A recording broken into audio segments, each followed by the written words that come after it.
à travers le monde, la Mama Africa toujours là. Oui, Congo Impact News, tout ça, un grand merci à Internet News Bazana pour nous soutenir. Moussala pour le coup un grand merci à Papa Serge Tungila depuis Allemagne. Un grand merci à Batonio surtout Penza Baningaka, Moussala la Mama Africa, Simon Petolo Histoire. Un grand merci. Tout ça, les lots dans Israël, Mbouba Mouindo, tout solo, les Penza Mwaka, les lots, tout est dans tout solo dans Israël pour Makambo. Et Kopela, Mote Kopela, c'est Kopela toujours, Nakatia Mboka na Biso, de Israël, Boni.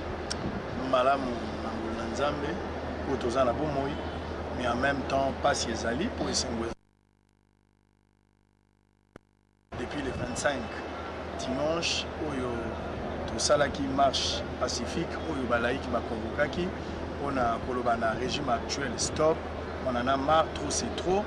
Les alliés on a besoin d'un combattant qui est tombé dans la place il y a manifestation à la personne de Rossi Moukeni. Donc pas si on a affecté Bissot parce que nous sommes d'abord tous Congolais, ça c'est la première chose. Où il y a certains Congolais qui est parti, quand le doigt est malade, c'est les pieds qui en souffrent, c'est tout le corps qui est également compatit avec le doigt. Donc voilà pourquoi pas si on les a affectés, mais pas si on est souvent ma casse dans le sens que là aussi nous sommes de Kassaya et tous en origine. Je suis de la famille, donc ce qui fait que ils ont affecté Bissot doublement, parce que il est parti à 35 ans d'âge, ils allaient faciliter, moi si on a ban ami balé, moi on a 2 mois, j'imagine que moi si on a ban, moi on a 2 mois, comment ils vont s'en sortir, ça fait très mal. Donc il y a et puis pas s'il y a des Congolais, souffrance aux gens Katia Mboka, mon ibana pour te mêler le bas comment va intercesser, nous sommes dans le monde. Des fois on sommes dans les pasteurs, mais comment on les la comment azangi na appétit. Et bien les bazoli na souvent dans les malades, mais colon na poto neige za makasi, na mikolo na poto na ebisio que mali ba moins 18 ba moins 5 ba to ba ko gâter. Mais baza obligé ba vandaka kuna parce que ba kendaki mboka pona ko luka ba kendaki pona ba exil. Mais ceci na bango za bazonga na mboka na ba. Lokola bande ko na biso bazokoka ko zonga te. Biso zo sala biso passe. Boke zanzo mboka na bango fa bazonga ngali. Donc santé na biso ezaka hypothétique. Moko lelo tokolo ba malamu santé comme le roi météo et bamboule robeta to robeta te. Santé za stable. OK. De Israël par rapport à mort il y a aussi na marche. Gouvernement quoi acquis que Rossi bato babomi eza bongo population parce que population de bakoti population na ba image to comment la population na maboko na bango ba memi Rossi ba ko sauter ba mi pourtant que montazo qui déjà balle. Bon, mais ça dire et l'autre bomi Rossi eza ko betade. Est-ce que la population a dit aussi qu'il y a des aussi pour le gouvernement? Il faut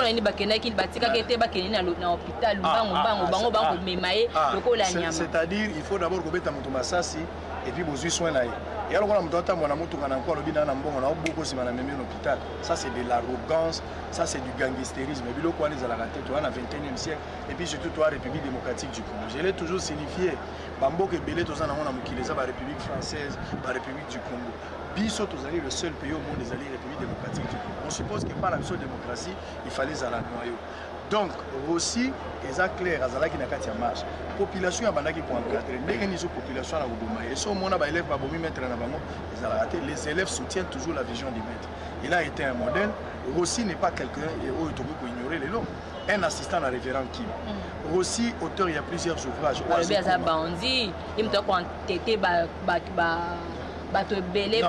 La marche. Non, mais dans le lobby, ce qui a bengi aussi bandi, c'est que Moutoua n'a pas bandi. Ce qui a bengi aussi bandi, c'est qu'il n'a pas bandi. On suppose que ce monsieur-là est dépassé par les événements, il est en panne d'imagination. Le bateau, le lobby bongo, ils sont en faux parce que Rossi a 35 ans d'âge, a récupéré médaille na compte ya République démocratique du Congo Bundi na Djidjitu aye na médaille alatisi mon ministre des sports soit alatisa ke na compte ba bandi to na compte ya République démocratique du Congo ta défendre donc na ebité na mboko ba bandi pe ba défendre ba drapeau ya mboka ngana ebité ayiba na compte mboka buma banda compte mboka mais il a défendu avec honneur aye alatisa ministre des sports.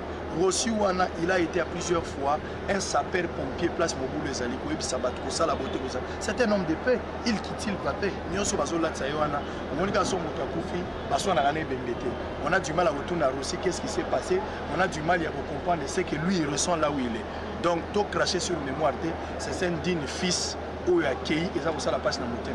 kobenga Rossi bandi eza kofinga ba Congolais nyonso eza kofinga ba Thérèse bato nyonso bakufi na ba martyr kobenga Rossi bandi eza lokozo finga Lita Tshisekedi kobenga Rossi bandi eza lokozo cracher na mémoire ya bana na biso donc ko permettre loka modèle wana te il n'a jamais été bandi azali assistant na Révérend Kibato belé baza na pouvoir na majorité même l'opposition ils n'ont aucun bagage intellectuel bakota na pas récompense il avait trahi quelque part bakoti na pouvoir mais bagage intellectuel les alités belé ba wana talaka constat bato belé atangate a comme ministre quelque part a comme ça G a comme ça la droit côté G1 à droit le bail ko comprendre l'importance à classe mais les bandeli batanga ki na noté belé sont des diplômés d'état même ceux qui ba diplôme d'état ils ont ba diplôme au douter donc to kota na ba biloko wana te c'est quelqu'un qui était suffisamment outillé c'est quelqu'un qui a étudié mais ba libéra ba valeur te parce que dans un pays ou dans un groupe où les bandits dirigent, les hommes honnêtes, leur place est en prison, il n'est pas dans la société. Le batouan aux hommes qui se de partir aussi est parti. Je cesse de le dire. Moi, je n'ai pas connu Lumumba. Je n'ai pas un problème personnel avec Lumumba. Lumumba, je ne mets pas en cause sa lutte. Lumumba menait un combat noble, mais j'ai appris Lumumba à l'histoire, dans l'histoire, pardon. J'ai appris à l'école.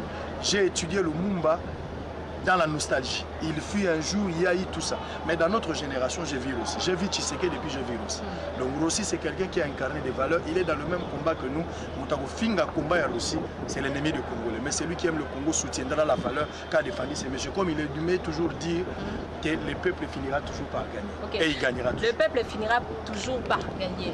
Les Israéliens, tout le monde en Penza, la famille proche, il y a famille à Rossi. Par rapport à Mbaye Kologama, non, mais dès l'entrée de jeu, Ngalazali, journaliste d'investigation et puis en même temps analyste politique, Nayebi ma question sécuritaire parce que je suis expert dans ces domaines-là, Nayebi ma question sécuritaire. L'enquête est en cours. Nous avons établi la responsabilité.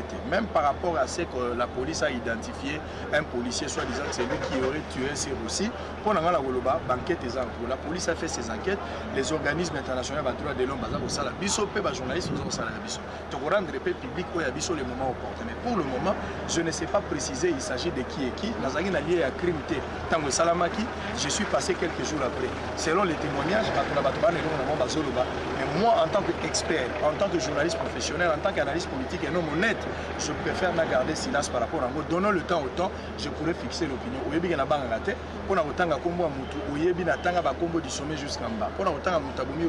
Si réellement j'ai les noms, ne pense pas que je vais badiner.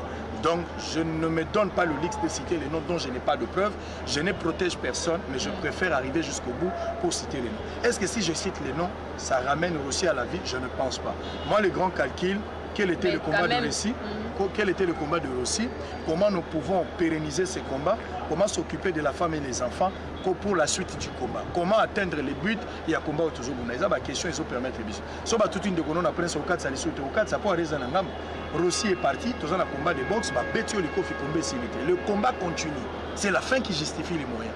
Donc les problèmes exactement ils ont une maladie. Parce que si on a matin il y a raison les mingi batona bazulu ko batongo. Donc tous nous connaissons qu'il a été il a reçu une balle à Koufa qui marche, ça c'est clair, il n'y a pas à négocier par rapport à ça. Qui a tué celui qui n'a pas tué avec ce gouvernement actuel, même ceux qui ont comment condamné était. Parce que la police peut que massage aux acquis bon, la mindu qui est acquis bon, il y a caoutchouc. Mais tout ça. On parlera de ça au moment opportun.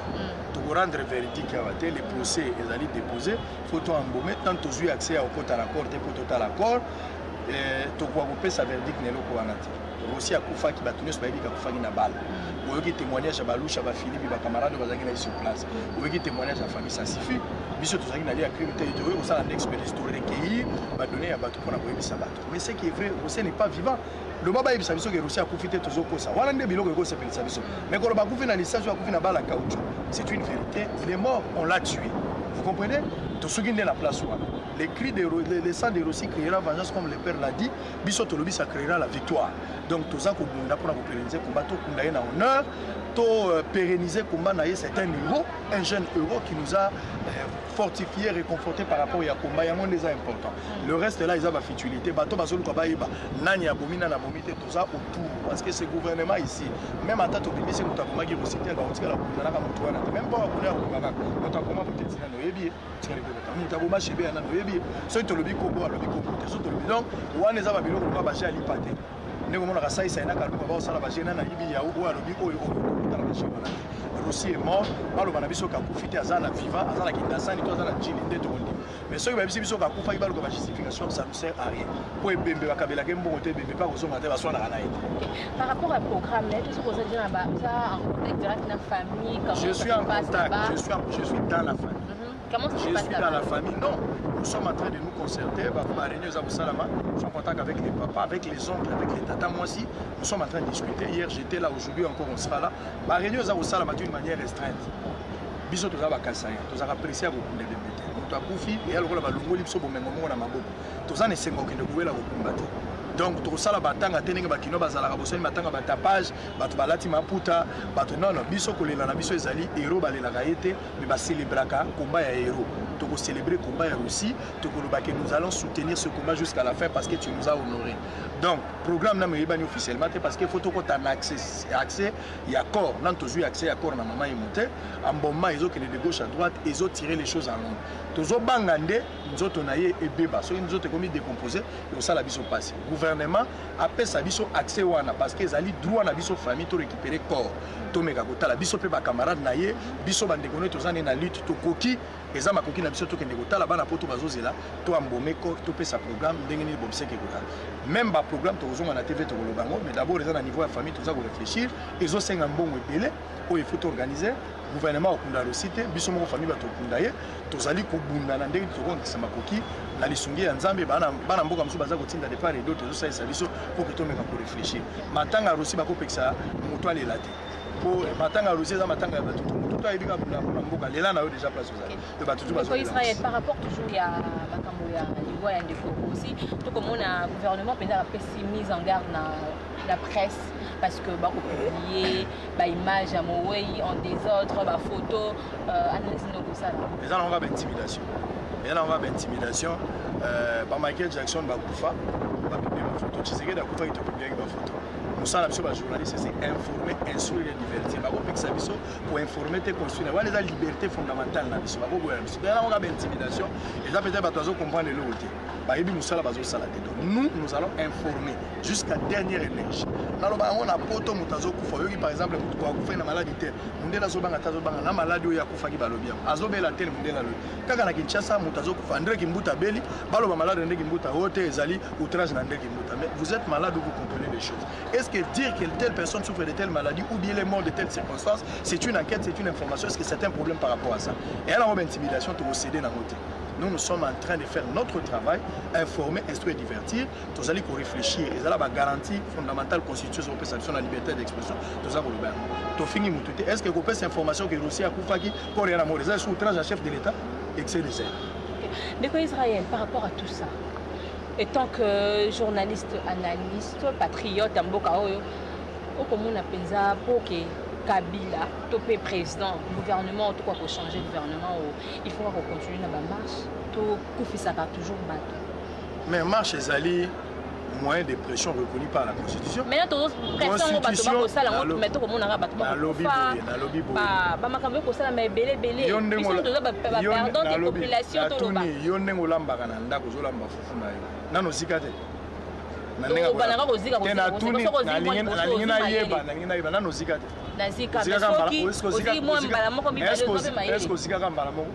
Kozika eza inévitable kozika sauf fois baki kozika na kolamba eza inévitable moto andimi kokima mbango ayebaki mabako na nzela peza eza inévitable na kati ya combat eza combat moko pacifique et combat moko non toza na combat ya non violence toza na minduki te vous comprenez toza ko réclamer garantie constitutionnelle na biso ba pesi biso balobi peuple akoki kotelema mpona kofaire échec eza article 64 vous devez faire échec na moto nyonso alingi a confisquer pouvoir par force ou bien alingi à s'imposer par force tokosala ba marche pacifique constitution ebisi biso te ko minduki to benga na mutu wana ba ebisi biso to kosala marche donc ezali droit na biso tozala ba devoir na ba droit o eza siko ba droit ba devoir yango to futaka ba taxe ba devoir yango to pesa ba mbon o esala ke policier la tantenu ki mbuta somba ba ndako parce que mboka ane mbongo ane ezala canaliser te na minito biso de droit na biso ezali to sala marche to sala yango. Curieusement parce que Congola ça la marche quand la vidéo est politique mais so moni kuluna na mboko ko sala ngo marche lipe Mathieu ko sala ngo marche Kalbire Mathieu ko sala ngo marche ezaka ko sala marche était parce que Russie a couvert marche faut à la vécu quotidien un peuple tout un peuple démocratique vécu quotidien na yangwana à chaque fois que vous sentez lésé à quelque chose c'est votre droit pour revendiquer yango mais toi na mboka moko boye bato ba mbomé ba on a pas parti politique voilà pourquoi nous sommes en train de dire le temps des partis politiques est terminé. Mboka est en occupation, sous l'occupation, le parti politique est à la raté. Donc, à une minute, et là, il faut préoccuper le peuple. Ce qui nous unit est plus fort que nous-mêmes. Nous devons parler le même langage. Donc,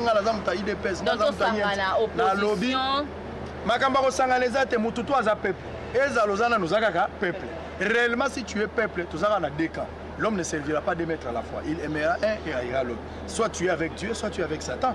Il y a la lumière et les ténèbres. Ce qu'on a le peuple c'est la lumière. Ce qu'on a le c'est le diable. Il y a des pona aux aliwat. Tolingi babilo côté on a la partie. Le peuple va souffrir dans la partie. C'est une distraction. Il y a un monde à battre sur le pouvoir. Ils se servent eux-mêmes dans le pouvoir. Mon a peuple té. Bateau bazan la pouvoir. Les lois à l'opposition et à la majorité. Tout bien kabango. Bazan la comportement il y a des vieux cochons. Hein? Comportement vieux, vieux cochons sous les pommiers. Les gens qui ne regardent pas ce qu'ils mangent, mais bataille à la place pommiers autres. Population appelle ça pouvoir bataille à la ce sont les ingrats. Et il y a l'ingratitude qui amène à la trahison. Donc pour la bison, quand il y a un parti politique ici, nous devons nous mettre ensemble pour parler le même langage. Bah marche to continuer à Tina Souka. Na katia match ba koki ko buka yo. Na lo barango à chaque fois c'est la fin qui justifie les moyens. Politique et combat boxe, ba ko beto liko fio koi. Du fait que quoi yango silisi combattre arbitre fois 4. Donc tozo ke na mambo tina suka et nous allons obtenir parce que Russie a le Saint-Testament, le peuple gagne toujours. Aucun gouvernement ne s'est battu avec un peuple il a gagné. D'accord. Donc Israël a changé de moi dans le sujet. Donc Israël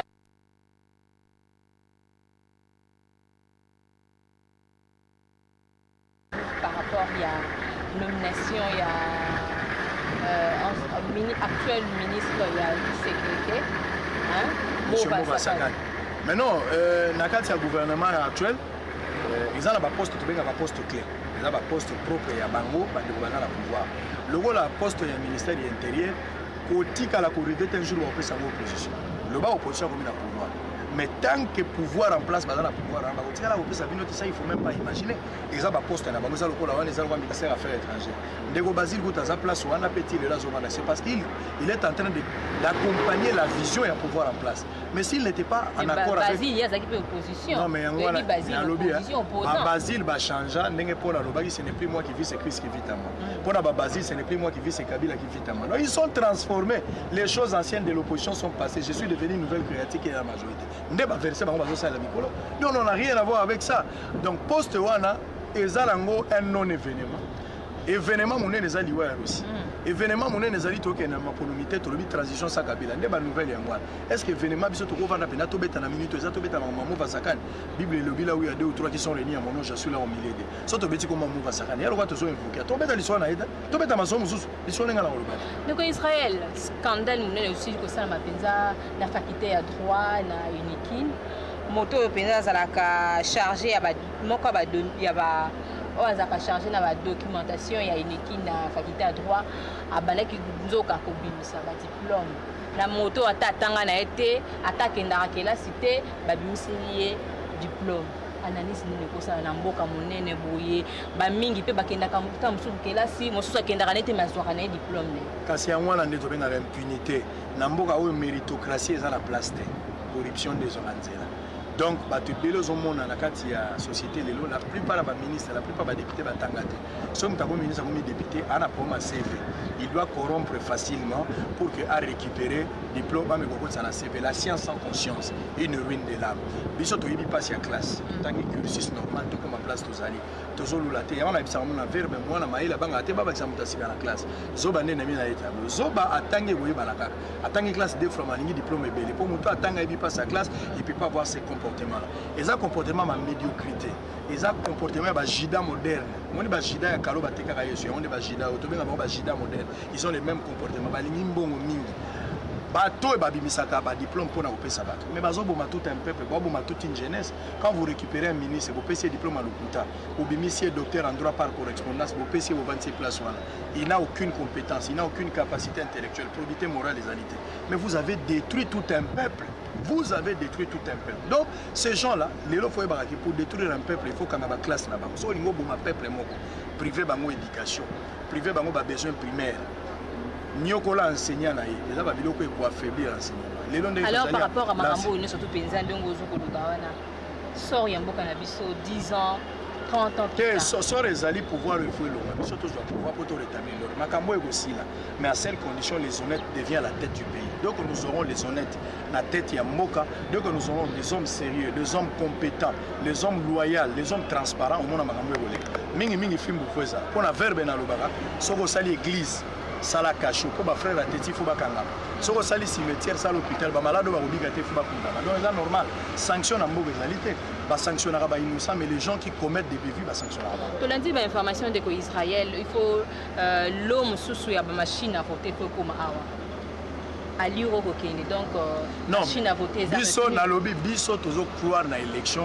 o nanga zo diriger on a biso saigner zali parti politique ou nanga zali pour diriger tant que nanga pour diriger ceux qui toquent d'élection là vous êtes lancé dans un combat où le vainqueur est déjà connu la phase actuelle nous nous préoccupés biso zali transition sans le gouvernement en place gouvernement où est le tout ça la transition ndenge la Kolanda biloko wana na lobby Kolanda biloko pourquoi ne pas qu'on dit massivement total à l'olenge ni pour président de la République comme ça se présenter na lobby donc biso to sala maloko ba expert à compréhension pour le gouvernement en place bango ba sala ba erreur biso ndeto tanga classe à compréhension à comprendre ba erreur na bango nous ne sommes pas des chiens nous ne sommes pas là pour comprendre ces gens là jusqu'à la dernière énergie to pesi 5 ans ba organiser élection 2 mandats ba salite to komi na souka élection bango balobi te tozangi na mbongo te bien que mbongo ebele matata atongeli ba école na Kindu atongi ba hôpitaux atongi ba université ba bi élection moto ça les ate mbongo ezate bo pesa une année bango nde balobaki nane toyokani na bango to pesa une année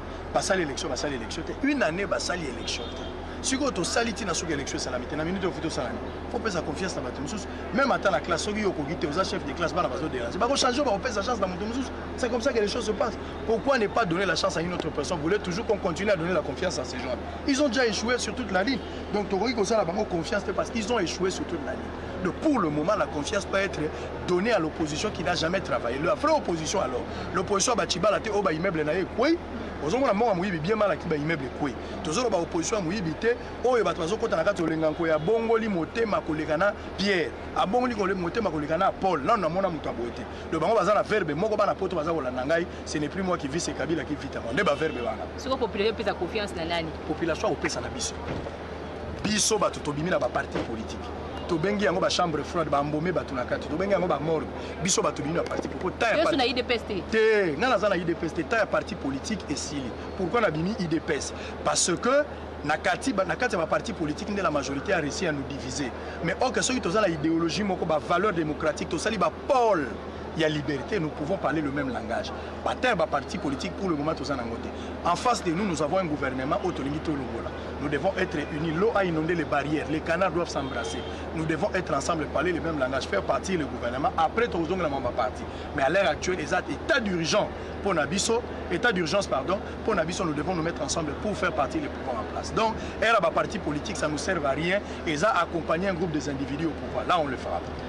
Plus de 500 disparus dans Zela Maï, Penepena Maï Ndombe, de Israël, un mot, na bande konabi so ba maman, ba papa, ou ba keneki bongo ko lukambongo, mais mingi ba kozonga ta mususu bibembe, mingi ba se retrouver ngambo Brazzaville ba kufa déjà. Ezaka pasi. pasi na ngeza na motema pona ba Congolais bakufi baza bana mama na nga baza bana papa na nga o bakufi baba ndeko na nga zo sala biso pasi mes condoléances na bango ndenge rosi akufi nde bango pe bakufi peut-être na circonstance moko bakufi eza likambo nzala on nyos bazo lugana eza nzala so mboko zaki malamu ba linière malonga eza te bato malonga balobaki tebeti kokolo yo kango lelo yo kaka te do zaka pasi na motema bato si ba comprendre que nous sommes fatigués de ce gouvernement il faut ba kende biso to tchana malobe kozanga malobe sili to répéter loko moko malobe comme na on est fatigué lelo nzala eza lisolo ko beta te tale longa Congolo ko yeba ke nzala eza bato ba komi na suka askaris azo vivre na sécurité ko leka congolais azo kufana mai askaris na libumwa ko sala pe marche soko alieta sali marche te ko pesa réponse par rapport à l'Ogola. Nous sommes fatigués. Un grand merci à Simon Petele Uswa à Londres. Un grand merci à mon papa Serge Tungila. Vraiment, il y a pour soutenir Congo Impact News. Un grand merci à Lubamouidou parce que on dit qui invitation à Bissona sur le niveau non mais oui ça famille na biso batunyo so ba koma ba Russie azali héros to pérenniser combat mobule zalate na makambo matanga confusion pe zalate bato baza ebele et partout bao bazolinga bapesa soutien na bango bao baza na Kinshasa bakokoma na famille baza libre bakokende bango o pe aza na poto ayebika ko tinda ndeko na ye akende kotika contribution na aza libre moto ko empêcher azaliti mais oyo ayebika ko joindre biso lokola ngai ndenge nazali awo pona komisa contribution na ye soki na pesi numéro azo numéro abenga azala sûr que loko na ye ekokoma ebembe bakabela ngombongo te mais mingi tozotala bana na mama bao batikali et puis na papa pona organiser ba obsèque toza na pasi tokobunda la te makambo ba mais era kosangana comme nous devons être unis soudés comme des pierres dans la pyramide et aucun rasoir ne peut nous séparer. 081 355 26 32, le plus 243 81 355 26 32, c'est les numéros par lesquels vous contactez peut-être pour leur contribution ou par rapport à ma politique. Nous sommes ensemble, on est en famille, que Dieu vous bénisse. Congo Impact News, chers internautes, vous s'abonnez, la même Afrique toujours là, pour nous informer, au Tali, émission au CP Nango, au s'abonner pour nous soutenir Moussala. Un grand merci Nabino surtout, bas combattant surtout, mon vieux David Olito na France, je te salue, ceux qui Zambé, Azongité Papa Eli Mayoni, Madame Kadi Mankoto, Balobi Penza, moi c'est solo, vraiment de cœur na famille, il y a Ndeko Rossi.